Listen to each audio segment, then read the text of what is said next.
Sejam muito bem-vindos ao canal Emissão Bonsai. Aqui é Márcio e hoje vou mostrar como eu faço os transplantes aqui no meu viveiro em Florianópolis.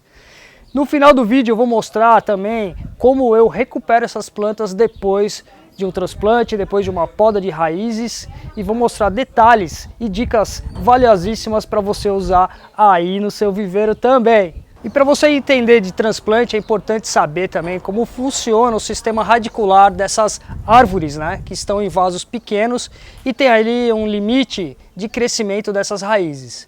Então a árvore, quando ela está no chão, quando ela está na natureza, ela tem espaço suficiente para buscar umidade, alimentação, a nutrição dela.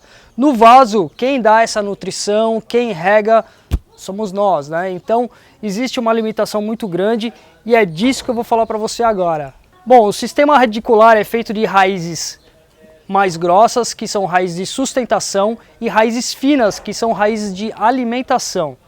No bonsai a gente busca essas raízes finas, por isso que a gente tem que podar constantemente, né? De tempos em tempos a gente vai fazer essa poda mesmo, para que haja nova brotação de raízes, para que haja raízes finas, que são essas que vão alimentar. Você vai precisar entender também o mecanismo da seiva. O que é a seiva? A seiva é o líquido, né? A seiva que a gente chama de seiva bruta é a água com sais minerais que são captadas pelas raízes e são distribuídas pela planta, por dutos, por caminhos, que a gente chama de xilema, caso você queira saber o nome. Mas são dutos que vão levar essa energia até as folhas, onde, né, tem a fotossíntese e tal, e a partir daí essa seiva ela volta elaborada, ou seja, uma seiva com um material orgânico, uma seiva que vai alimentar toda essa planta, passando pelo floema. Bom, para que a gente precisa saber disso, né? Eu, pelo menos, eu gosto de saber qual que é o caminho que essa seiva está passando. E a gente sabe que durante as luas crescente e lua cheia, esse caminho está indo para cima, esse caminho está indo pelos xilemas, né? E trazendo maior energia para as pontas dos galhos, as pontas das folhas, né? Enquanto a gente tem na lua, entre a lua minguante e a lua nova, a gente tem o caminho inverso, o caminho que desce, trazendo bastante energia para onde estão as raízes. Então o melhor momento de podar vai ser sempre na lua minguante, na lua nova, nesse momento que a seiva vai estar concentrada nas raízes e a planta vai ter maior potencial para se recuperar. E é disso que a gente está falando, né? O transplante tem a ver com a recuperação da planta. Então toda vez que a gente faz uma poda, a gente tem que ter certeza que essa planta está saudável, brotando e com bastante energia para se recuperar. Eu vou aproveitar esse momento agora de primavera para fazer alguns transplantes. Essa é a hora mesmo que a gente faz, né, a grande parte dos transplantes com maior segurança.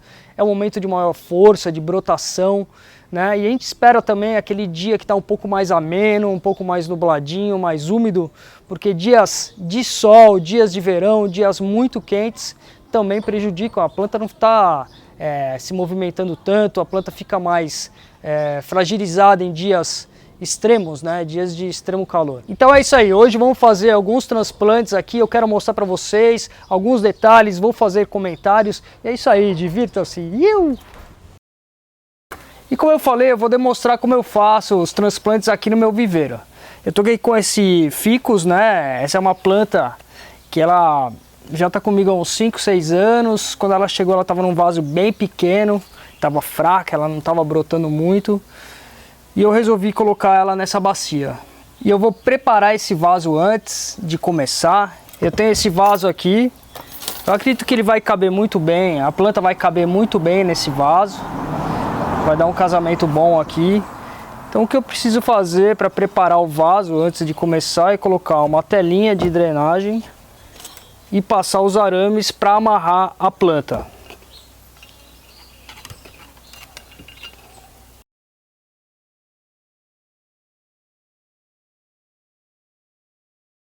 Bom, então o vaso já está aqui, vamos abrir essa bacia e ver como que estão as raízes.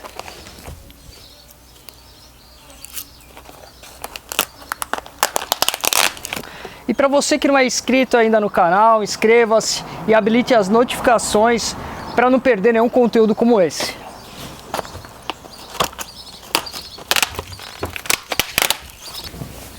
É, um mega de um torrão, né?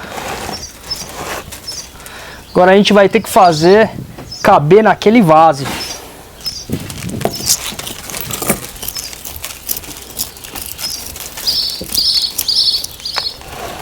Parece que já tá bem firme, ó. Você vê que tem raízes. Você vê que tem raízes que já estão bem apegadas à pedra, né?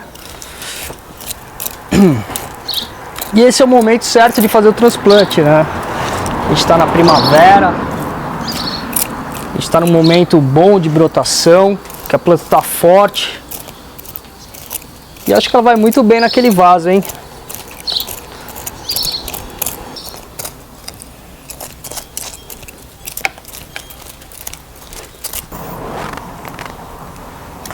Na verdade esse torrão não está tão cheio quanto eu imaginava.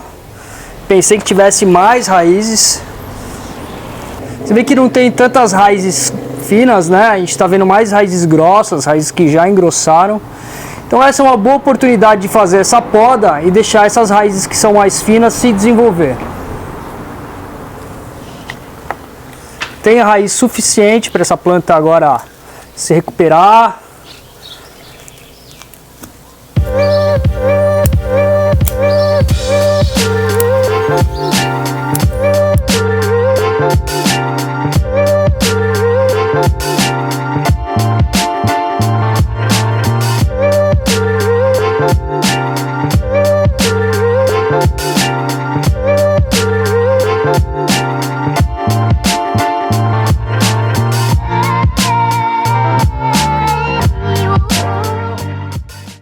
Bom, então estamos aqui com a figueirinha, uma mega figueira, né? Ela já está com a poda de raiz feita, deixei um torrão de segurança, aqui tem pelo menos 50% do que tinha de raiz, né? Não tinha tanta raiz como eu imaginava, ela estava vindo até aqui, passando, então eu tirei uma quantidade razoável, mas deixei por segurança aqui metade e vamos ver se cabe nesse vaso. Já está preparado aqui com a telinha e com os arames. Bom, é um vaso redondo, então a frente vou botar entre esses dois pés. Eu vou colocar aqui de frente para mim.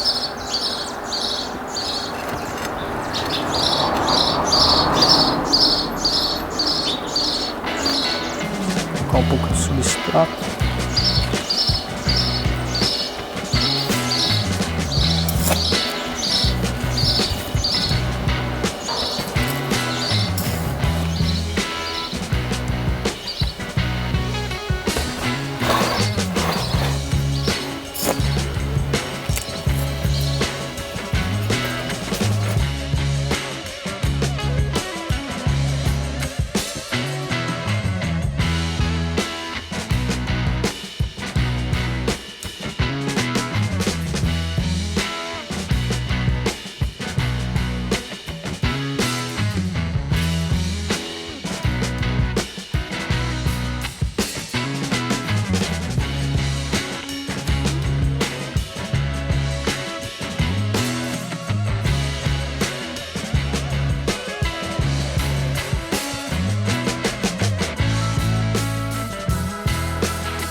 essa foi a figueirinha que eu transplantei hoje, né? Ela estava numa bacia muito grande e eu dei dicas valiosas aqui para vocês. Primeiro, observar, né, se a planta está saudável, se ela está brotando, se está na melhor época dela e se realmente ela precisa de um transplante, né? Se caso tinha bastante raiz, eu fiz um transplante, fiz uma poda de raiz aqui de 50%, deixei um torrão suficiente para colocar nesse vaso. Agora, para recuperar essa planta, eu vou deixar ela na sombra, deixar pelo menos uma semana na sombra, né? Pode ter uma luz indireta, pode ter um sol fraco, o que não pode ter é um sol que nem está agora, um sol quente, né? Deixar o dia inteiro a planta no sol. Por uma semana mais ou menos, fertilização, adubação, só daqui a um mês. E se você gostou desse conteúdo, já deixa um like, inscreva-se no canal e também habilite as notificações para não perder os próximos vídeos.